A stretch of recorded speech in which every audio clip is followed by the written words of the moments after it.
Astérix et Obélix, l'Empire du Milieu, un film aux qualités encore aujourd'hui inconnues et dont l'intérêt que je porte est proche du néant. Mais saviez-vous qu'il existait une toute autre adaptation moderne de notre Gaulois préféré ? On va voir ça ensemble. L'invincible puissance de Rome, elle s'est refermée sur tous les continents, sauf ici, en Armorique, où une poignée d'irréductibles Gaulois continue de rire au bec de l'aigle impérial. Et bonjour à tous, j'espère que vous allez bien. Avant que la vidéo ne commence, désolé d'insister dessus depuis mes deux dernières, mais mon Dieu merci pour le pic d'abonnés que je viens de prendre. Je n'ai même pas eu le temps d'apprécier les 4000 que je viens de prendre lors de mon précédent tournage, que nous sommes déjà à plus de 7500 aujourd'hui. Mon objectif de 2023 d'atteindre les 10K sera plus rapide que prévu au final. J'aime bien.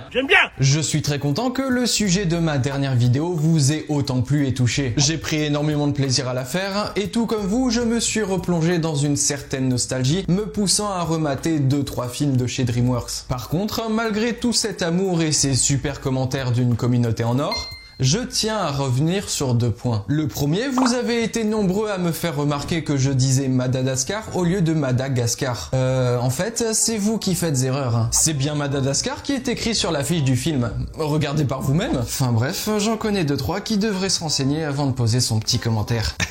Mais blague à part, outre mes soucis de diction désastreux, je tiens à m'excuser pour mon ton de voix et ma gestuelle dans mes différentes vidéos. Je fais un effort pour rester le plus naturel possible, mais c'est encore compliqué et ça en gêne certains. Mes parents les premiers d'ailleurs, qui m'ont abandonné quand j'étais petit à cause de ça. Mais bref, on n'est pas là pour raconter ma vie. Merci d'être autant à vous abonner, désolé pour mon ton de voix, blablabla, on referme la parenthèse. Et encore une fois, bienvenue au nouveau. Si vous débarquez sur cette chaîne, que vous n'êtes pas abonné et que le monde de l'animation vous passionne comme moi, n'hésitez pas. Le tout accompagné du like, du partage et du petit commentaire. Je vous lis et je réponds à tous dans la mesure du possible. Mais c'est pas vrai ça. Tu fais chier tout le monde. Démarre ta putain de vidéo. Oh, c'était violent, mais il a raison ce con. Vous n'êtes pas sans savoir qu'un certain Astérix et Obélix, l'Empire du Milieu, est sorti dans nos salles françaises le 1er février dernier. Film réunissant moult personnalités très connues comme Angèle, McFly et Carlito ou encore Idéfix. Et vous n'êtes pas sans savoir non plus qu'il s'agit d'un film d'une qualité assez discutable, on va dire. Il faut tout de même reconnaître que depuis Astérix et Obélix Mission Cléopâtre, sorti en 2002 et réalisé par Alain Chabat, nos chers Gaulois n'ont pas rencontré le succès qu'ils méritaient. Du moins dans les films classiques en prise de vue réelle. Et oui, vous savez très bien où je veux en venir, vous n'êtes pas bête, vous avez vu la miniature. Le sujet du jour va porter sur 2 films d'animation 3D de la franchise Astérix que j'apprécie tout particulièrement. Astérix, le domaine des dieux, et sa suite indirecte, le secret de la potion magique. Chers amis, après cette introduction beaucoup trop longue, plongeons-nous tous ensemble au cœur des adaptations animées de Astérix. Générique.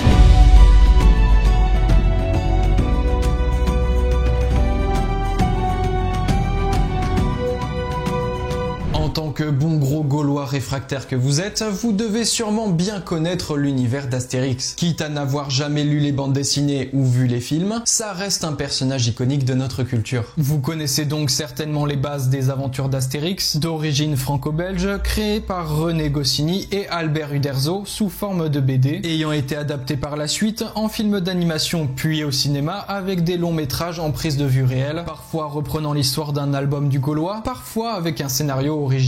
Mais vous me connaissez, on va surtout s'intéresser aux adaptations animées. Astérix est là, ça va faire mal, ça va cogner la bagarre. Les aventures d'Astérix en dessin animé débutèrent en 1967 avec le premier du nom, sobrement intitulé Astérix le Gaulois. L'année suivante sort Astérix et Cléopâtre, qui devait sûrement être en préparation depuis un moment vu la rapidité de parution. Il faut alors attendre 8 ans pour voir les 12 travaux d'Astérix, puis 9 ans pour Astérix et la surprise de César. En 1986 sort Astérix chez les Bretons, Astérix et le coup du menhir en 89, Astérix et les Indiens en 94, et enfin Astérix et les Vikings en 2006. Ça c'est vraiment pour la partie animation 2D. Mais pour les plus jeunes d'entre vous ayant découvert Astérix, vous aurez sûrement en tête 2 adaptations, et cette fois-ci en 3D. Astérix, le domaine des dieux, sorti en 2014, et Astérix, le secret de la potion magique en 2018. La frise chronologique étant complétée, je dois vous confier un truc. Je ne suis pas tant familier que ça à la franchise Astérix. Et oui, sur tous ces films, je n'en ai vu que quelques-uns, soit les 3 premiers et et les 2 derniers de la branche animation 2D, et bien sûr les 2 en 3D. Et encore, je ne me rappelle assez bien que de 3 d'entre eux pour les pré-années 2000, en particulier les 2 meilleurs objectivement, soit Astérix et Cléopâtre, et les 12 travaux d'Astérix. Ouais, y a pas à dire, c'était vraiment de super films. Le style a certes vieilli, mais ça leur ajoute un certain charme, je trouve. L'histoire se regarde toute seule sans prise de tête, ça plaît à tout âge de par ses dialogues et ses gags. Le cast est évidemment de qualité et dont l'humour pourrait faire mouche encore aujourd'hui, je pense. Oh, par Jupiter, est-ce que les gens peuvent être désagréables, que voulez-vous? Le laisser passer à 38. Vous avez le formulaire bleu? Et où trouverai-je le formulaire bleu? Guichet 1. Mais j'en viens. D'ailleurs, je clôt ce chapitre des adaptations en 2D, car ce n'est pas le sujet principal de cette vidéo, en vous demandant, cher public, si de votre côté vous êtes familier aux Astérix des années 60 à 90, et même pour les plus jeunes d'entre vous, est-ce qu'on vous les a montrés durant votre enfance? Je serais curieux de voir ça. C'est tout de même important de faire vivre cette franchise en continuant à la partager aux générations qui nous suivent. En clair, notre célèbre Gaulois connu de nombreuses adaptations durant toutes ces années, créant un sentiment d'essorage assez poussé de la franchise, menant à en quelque sorte un ras-le-bol du public, du côté des versions ciné bien entendu, notamment depuis 2008 avec Astérix aux Jeux Olympiques. C'est alors dans ce contexte plus que défavorable que se préparait dans l'ombre une adaptation cinématographique inédite, je parle bien sûr des Astérix en 3D. Avant de se plonger en détail sur les films en eux-mêmes, il faut rappeler un contexte assez important concernant le paysage cinématographique français, notamment du côté de l'animation. Vous le savez tous, Pixar est le premier à avoir lancé la production de films d'animation en images de synthèse avec Toy Story en 1995, et depuis, il est presque normal aujourd'hui qu'un film d'animation sorte plus communément en 3D qu'en 2D, les coûts de production étant moins élevés, tout dépend du studio et de l'histoire racontée bien sûr. Mais dites-moi, si je vous demande de me lister les films d'animation 3D que vous connaissez provenant de la France, vous auriez quoi en tête? Chasseur de dragons sorti en 2008, oui. La véritable histoire du chat botté, sorti l'année suivante, ou encore le plus connu de tous, Un monstre à Paris, sorti en 2011. La scène. Et quel est le point commun à tous ces films? Le budget. Ah ça, je peux vous dire qu'on est loin des productions américaines et de leur enveloppe faramineuse, pouvant atteindre 260 millions de dollars pour certains films d'animation, comme Réponse chez Disney par exemple. Oui, j'ai un peu abusé en citant le plus cher, c'est vrai. Mais revenons à notre France. Il était temps pour notre pays d'enfin briller dans ce domaine avec un produit que les gens connaissent, soit la franchise Astérix, auquel ils sont attachés, créant alors en quelque sorte une relation de confiance dans celui-ci et donc par extension un allongement nécessaire de l'ardoise. C'est alors avec un budget allant de 30 à 37 millions d'euros selon les sources que naquit Astérix, le domaine des dieux. Qu'est-ce que vous pensez du domaine des dieux? Le domaine des dieux? Je suis pas sûr.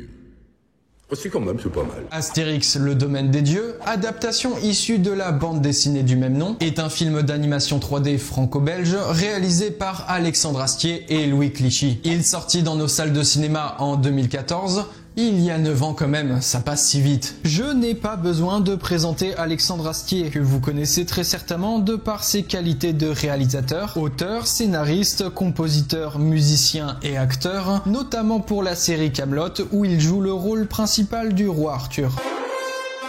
Il a choisi à ses côtés pour la réalisation de Astérix, Louis Clichy, diplômé de l'école des Gobelins de Paris et ayant travaillé pour le studio Pixar en tant qu'animateur sur Wall-E et Là-haut avant de revenir en France. Astérix, le domaine des dieux, constitue donc son tout premier long métrage personnel. Vous connaissez tous le pitch de base de Astérix. Toute la Gaule est occupée. Toute ? Non, car un peuple d'irréductibles gaulois résiste encore et toujours à l'envahisseur. Eh bien, dans cette version d'Astérix, Jules César monta un nouveau plan d'attaque, bâtir tout un quartier résidentiel romain appelé le domaine des dieux, afin de soumettre le peuple gaulois à se conformer au mode de vie romain. Rassurez-vous, je ne vais pas spoiler les scènes des films dont je vais parler. Juste vous donner mon avis et vous partager les différentes anecdotes sur le sujet. Il faut savoir que le film est en préparation depuis 2010 et que des premières premières images ont été diffusées en 2011. Le tout annoncé par les éditions Albert René, celle de Astérix justement. Si on s'attarde sur Alexandre Astier, je trouve que le choix de réaliser ce film a été plus qu'une bonne idée. Tout simplement parce que Astier est très familier au monde d'Astérix, à l'histoire antique de la Gaule armoricaine de par sa série Kaamelott, qu'il est fan du travail de René Goscinny, mais surtout, et ça c'est très important pour le propos de ma vidéo, il est un grand défenseur de l'animation dans le paysage cinématographique global, et pour ça je l'en remercie. Nos deux réalisateurs étaient donc plus que compétents face à l'ampleur de la tâche. Astérix, le domaine des dieux est un film que j'adore. Il est beau, drôle, agréable à regarder, bien écrit et retranscrit tout l'amour de l'équipe ayant travaillé sur le projet. Pour ce qui est du traitement de la 3D, ça n'a pas manqué, c'est smooth, c'est fluide, c'est très beau et surtout c'est très fidèle au style de la bande dessinée d'origine. De par ses chara-design, les expressions faciales, la mise en scène à base de comiques de situation, très propre à l'univers d'Astérix. Ça, il faut admettre, vous êtes efficace. Non. Je suis sénateur.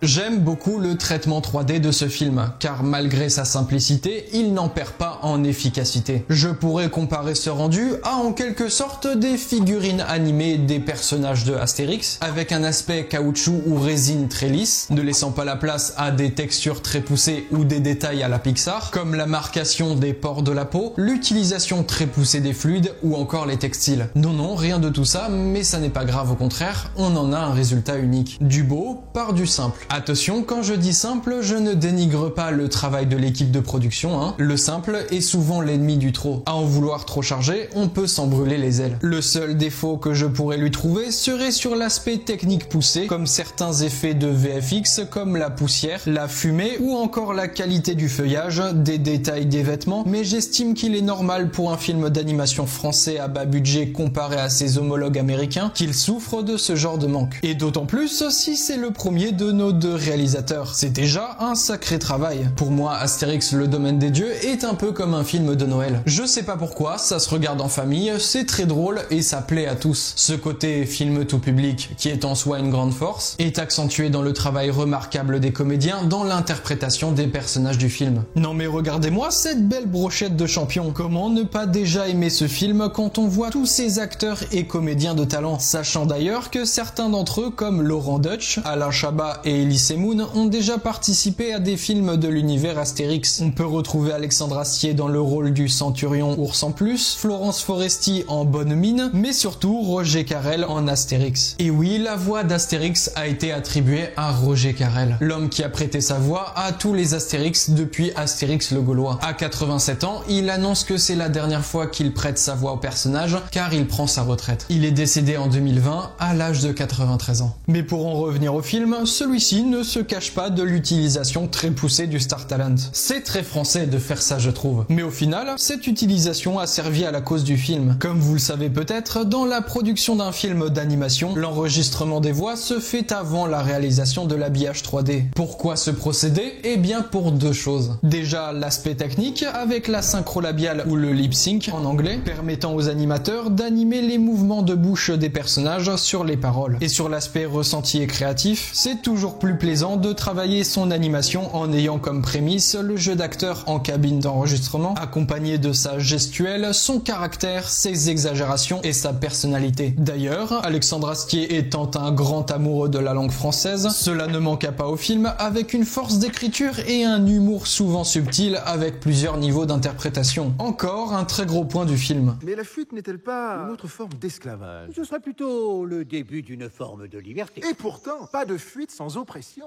Je vous taquine un peu, mais admettez qu'il y a matière à débat. Et si on veut parler scénario, le film est assez fidèle à son œuvre d'origine, malgré quelques libertés. Donc en soi, le risque n'était pas si grand concernant l'histoire adaptée. On y retrouve une belle critique, assez cynique sur le capitalisme et l'expansion de notre société moderne au profit des valeurs simples et traditionnelles. Les plus jeunes ont pu découvrir cette histoire et les adultes, familiers à l'univers d'Astérix, ont pu apprécier ce retour en force. Personnellement, Personnellement, j'ai adoré retrouver Astérix et Obélix sous cette forme et surtout au cinéma. Une grande première pour moi concernant cette franchise. Et tiens d'ailleurs, a-t-il eu le succès mérité? Je pense bien que oui. Astérix, le domaine des dieux, attire près de 185 000 spectateurs lors de sa première journée d'exploitation. Il s'agit alors du deuxième meilleur démarrage de l'année pour un film d'animation, derrière Dragon 2 et ses 425 000 entrées. Bon, ça n'est pas du jeu à ce niveau-là. En fin de course, le film occupe la 13e place au box-office France avec presque 3 millions d'entrées. C'est vraiment pas mal, mais à la fois pas suffisant je trouve. Le film rencontra tout de même un certain succès à l'étranger. Les auteurs de la bande dessinée originale et leurs familles, de leur côté, sont convaincus par cette adaptation. Selon Anne Goscinny, la fille de René Goscinny, je cite, ce film inscrit Astérix au XXIe siècle avec cette 3D et cette animation incroyable. Enfin, Albert Uderzo le considère comme la meilleure adaptation de tous les films Astérix. Ainsi, la réussite du premier mena forcément à la réalisation d'une suite. C'est alors qu'en 2018 sort Astérix, le secret de la potion magique. M'invites-tu au tournoi ballon, la secrète, où les pommes poussent toute l'année?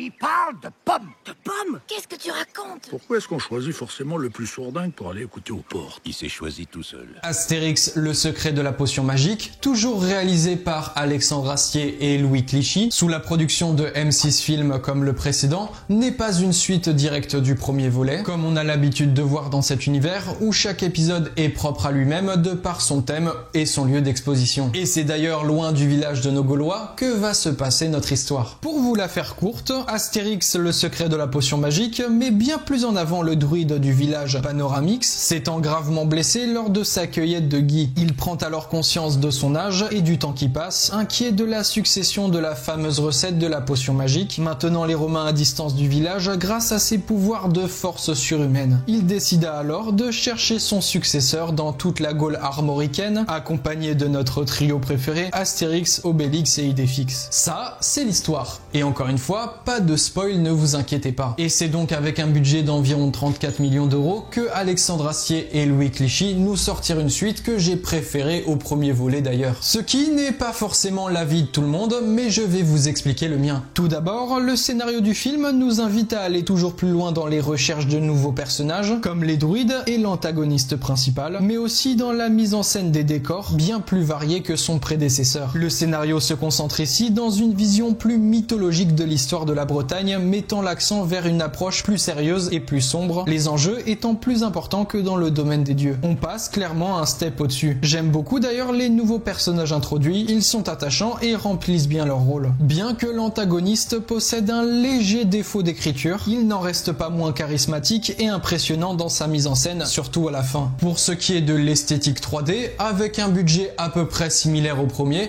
je trouve qu'il y a une nette amélioration dans tous les domaines. La modélisation 3D est très propre, avec un peu moins de pliure dans les zones sensibles de la modé, un plus beau rendu des cheveux, un meilleur coup de brush dans les textures, mais surtout un meilleur rendu dans les VFX, le lighting et le compositing. On sent qu'il y a eu des progrès dans le domaine car toute utilisation d'effets spéciaux à l'écran rend super bien. Ça va du feu à la pluie, en passant par la fumée, les particules, les impacts lors des combats, bref, et enfin une lumière que je trouve tellement belle. Pourquoi? Parce qu'elle match vraiment bien à la modélisation lisse de nos personnages. Comme je l'ai dit précédemment, c'est comme utiliser une belle lumière, mettant en avant une superbe figurine toute lisse, le rendu étant plus attractif et agréable aux yeux. Astier nous a prouvé une fois de plus qu'il était capable de nous proposer du neuf et de la qualité dans l'animation à la française. Je me souviens avoir vu ce film avec mes amis d'études au cinéma et j'en ai pris un plaisir monstre. Le casting est toujours aussi qualitatif, avec un humour toujours présent malgré le ton plus grave du film. J'ai d'ailleurs oublié de mentionner la farandole de références qu'il y a dans les deux films sur le monde de la pop culture. Le barbu, tu dégages. Notez ensuite la présence de Christian Clavier dans le rôle d'Astérix, rappelant évidemment son rôle dans Astérix et Obélix, Mission Cléopâtre de Alain Chabat. Et si je cite tous ces noms, c'est avant tout pour vous faire comprendre que la réussite d'un film, comme ceux que je vous ai présentés, relève avant tout dans l'amour qu'on lui apporte. Et quoi de mieux qu'une bande d'amis pour réaliser ce projet? Bande d'amis ou de famille que l'on retrouve dans la série Kaamelott à en voir les têtes d'affiche. J'aurais rêvé être présent durant la production de ce film. L'ambiance avait l'air tellement cool, de ce que j'ai entendu de la part des professionnels étant intervenus dans nos cours lors de mes études d'animation à l'ECV. La société d'animation derrière ce projet étant Micros Images, connue pour ses nombreux longs métrages comme les Astérix justement depuis 2007 et encore bien plus récemment Bob l'éponge en 2020 et Pat' Patrouille en 2021. Aujourd'hui, l'avenir de Astérix est certain, avec d'un côté une série d'animation 3D adaptée de l'album Le Combat des Chefs, celle-ci réalisée par Alain Chabat et prévue pour 2023 sur Netflix. Information à prendre avec des pincettes cela dit, car j'ai manqué de résultats lors de mes recherches. Et ensuite, un troisième film d'animation de Astérix prévu pour 2024, en 3D j'imagine, non pas réalisé par Alexandre Astier et Louis Clichy cette fois-ci, mais par Alexandre Eboyan. Lui aussi diplômé de l'école des Gobelins de Paris, il débuta sa carrière comme animateur sur Azur et Asmar de Michel Oslo. Repéré par DreamWorks Animation, dont j'ai fait une vidéo juste avant celle-ci, allez la voir, elle est très bien. Bref, il a été animateur sur Kung Fu Panda quand même. Il quitta par la suite le studio pour assurer la réalisation de Mun, le gardien de la lune, aux côtés de Benoît Philippon, un écrivain et réalisateur, auteur de romans noirs. Mun d'ailleurs, un film particulièrement boudé et sous-coté, mais j'en parlerai peut-être par la suite. En clair, la relève n'est pas assurée par des réals que l'on connaît, mais je n'ai aucun doute de l'implication de Alexandre Eboyan dans la réalisation de ce nouveau Astérix, que j'attends avec grande impatience, tout comme la série d'animation 3D de Alain Chabat, si l'annonce est officielle. Si je peux résumer tout ce qui s'est dit, j'estime sans trop de honte que malgré l'aspect très culte des dessins animés Astérix du XXe siècle, ainsi que les films live, ces deux Astérix en adaptation 3D sont la meilleure version de ce qui peut se faire de cette licence. Et je vois déjà les gens me lyncher en place publique par rapport au cas Astérix et Obélix Mission Cléopâtre, qui est indéniablement légendaire certes, mais qui est bien trop détaché du style pur de René Goscinny je trouve. C'est un très beau film, plein d'humour, intelligemment bien amené. Mais si vous voulez retrouver l'esprit et surtout le style graphique de la bande dessinée, vous devez forcément vous tourner vers les deux adaptations de Alexandre Astier. Je le répète, Astérix le domaine des dieux et Astérix le secret de la potion magique sont pour moi les deux meilleures adaptations cinématographiques de la licence. Et rien ne me fera changer d'avis. Tu me diras, mon avis est un peu biaisé par mon amour inconditionnel pour l'animation. Ouais, ça aide pas aussi. Bref, merci à Louis Clichy, mais surtout à Alexandre Astier pour le travail que vous avez fait. Et merci pour ces films. Merci de m'avoir fait apprécier de nouveau ces irréductibles Gaulois.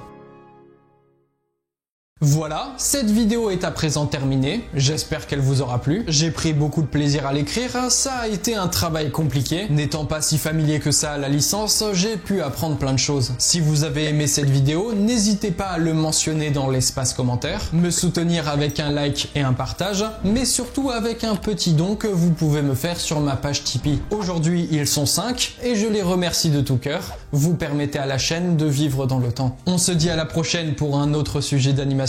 Et encore merci pour ce pic d'abonnés. Je m'en remets toujours pas, j'espère que ça va jamais s'arrêter. En attendant les amis, je vous laisse. Découvrez ou rematez-vous les films Astérix animés, mais surtout, n'arrêtez jamais de rêver. À la prochaine.